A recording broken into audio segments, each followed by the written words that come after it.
Hello everyone.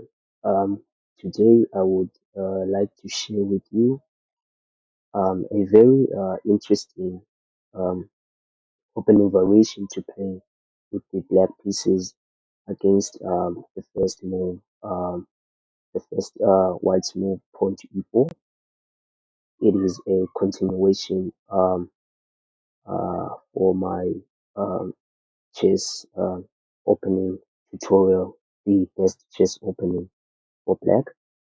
Um, since many chess players have had great positive results with the opening, I decided to record a continuation on this opening variation. So without further ado, let's check out the opening.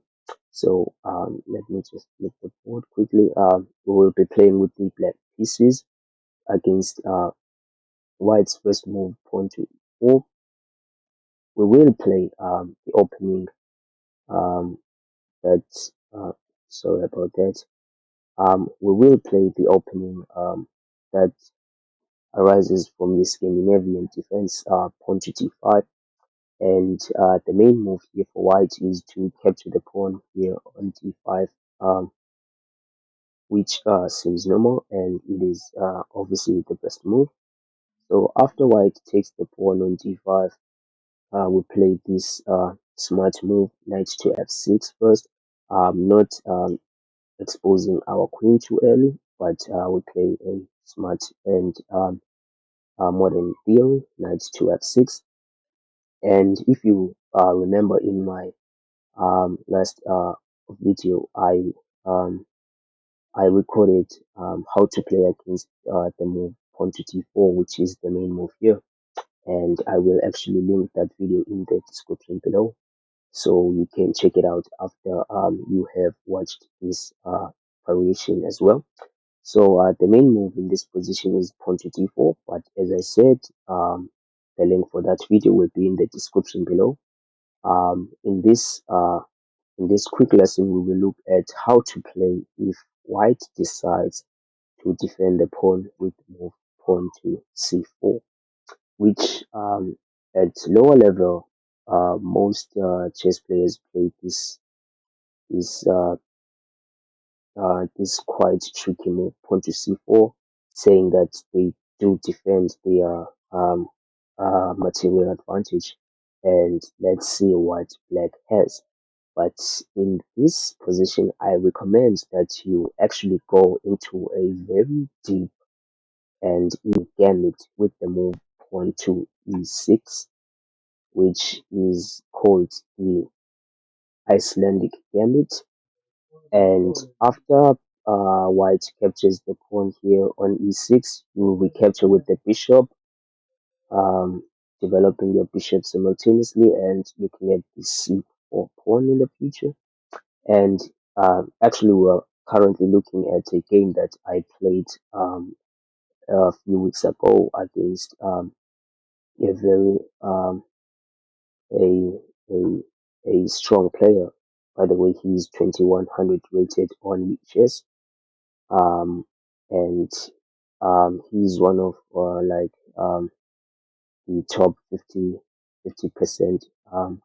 blitz chess players on chess, which is quite a good margin of players. But other than that, let's check out the game.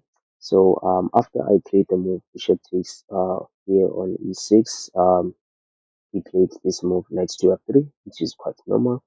And here I continued with a kind of sneaky move, the move queen to e7. Let me explain what this move does. So the move queen to e7 prepares a discovered capture with the move bishop takes on c4, as this pawn is currently undefended. Yeah, it is defended by the bishop, but after the move bishop takes on c4, the queen will check the king, and white will be forced to cover the king as they cannot capture the bishop. So my opponent here played the move bishop to e2, which is quite strange. He overlooked the threat of bishop takes on c4, as the bishop will be pinned after this move bishop takes on c4. So here bishop takes c4 was played, and knight to c3 was played, developing a knight, which is quite standard. I played bishop takes on e2. After knight takes on e2, then I developed with knight to c6. So far, so good. Players are continuing with normal moves. And here, white castled short, and black castled long, which is quite normal stuff. And in such positions, we already know that we will have a feisty battle.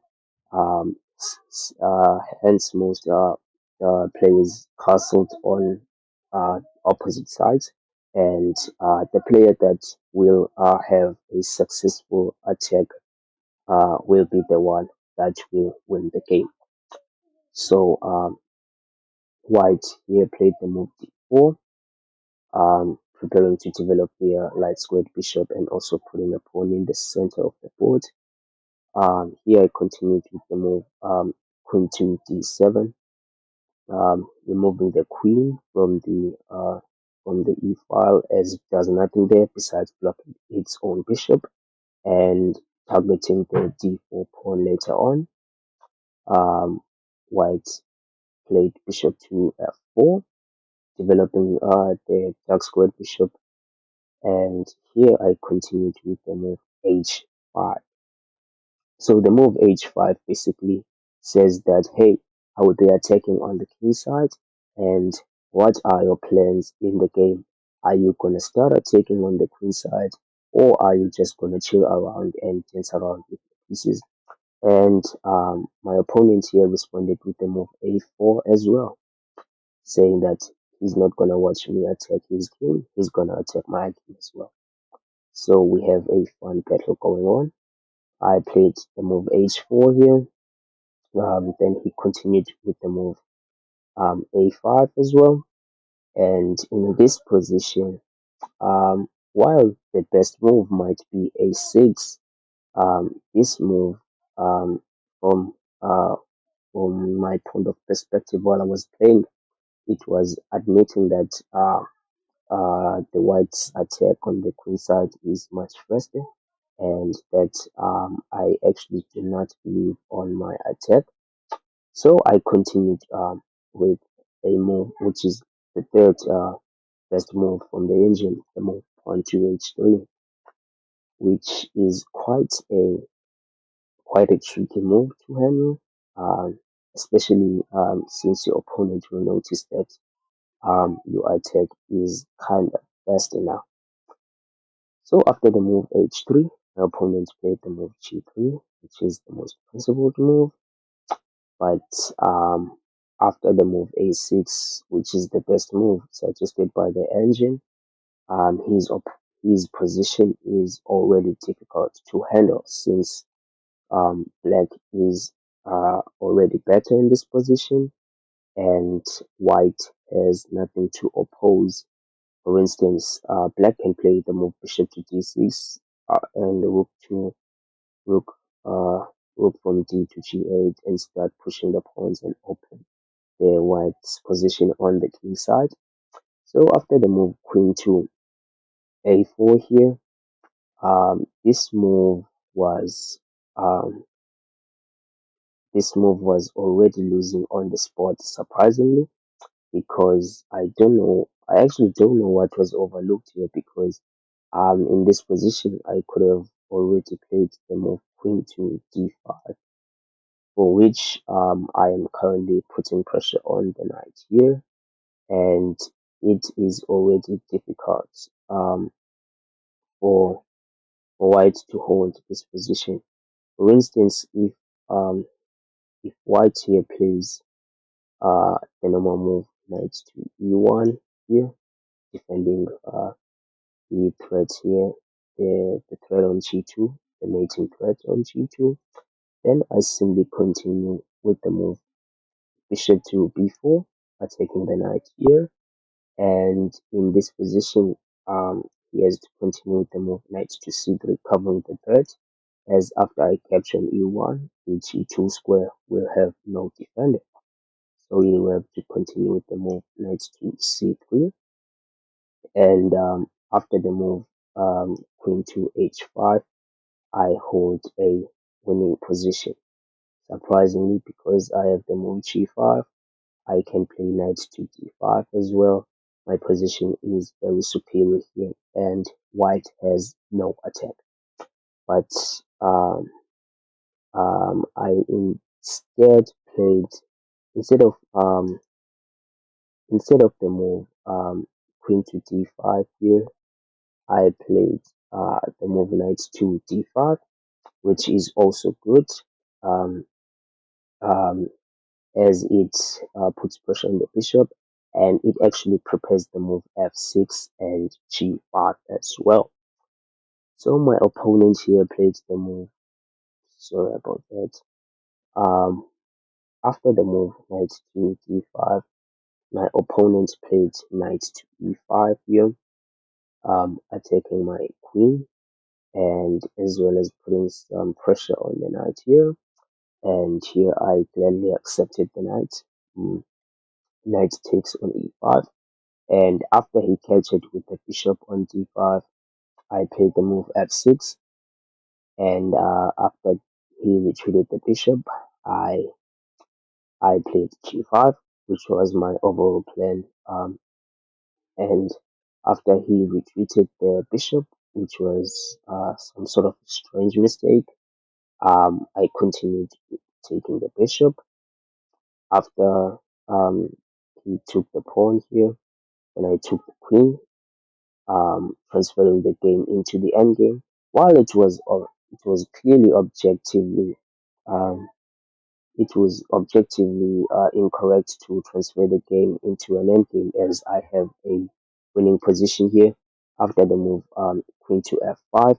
But I wanted to torture him here, which yeah, the position was not it was not a chess-wise clear decision, but rather a psychological decision, since I wanted to test my endgame skills here with a better position. So I transferred the game into an endgame whereby I am better. Um, so my opponent, after rook takes a4, he played the move. So after he played rook takes a4, I played rook to e8, and here he played rook takes f6, for which I played the move rook takes on e3. And in this position, I am attacking his knight here on e2, and he continued with the move knight to c3, a very normal move. And I continued with the move bishop to g7, attacking his rook here on f6, and putting some pressure here on d4, as my bishop is now currently active. And in this position, he played the move knight to d5, which is indeed a great counter blow, because first of all, this move um, clearly shows that white is not intending to be a defender in this game, yet he wants to attack as well. So he doesn't want to be pushed over by his opponent, which is indeed a great mindset while playing the game of chess. When your opponent makes an attacking move, you don't want to defend, you don't want to retreat and go back.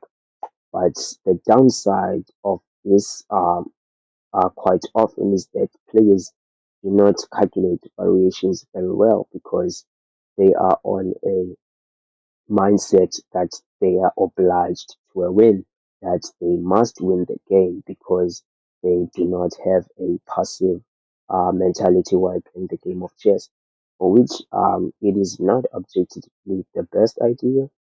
Thus, players need to be a little bit careful while doing such things.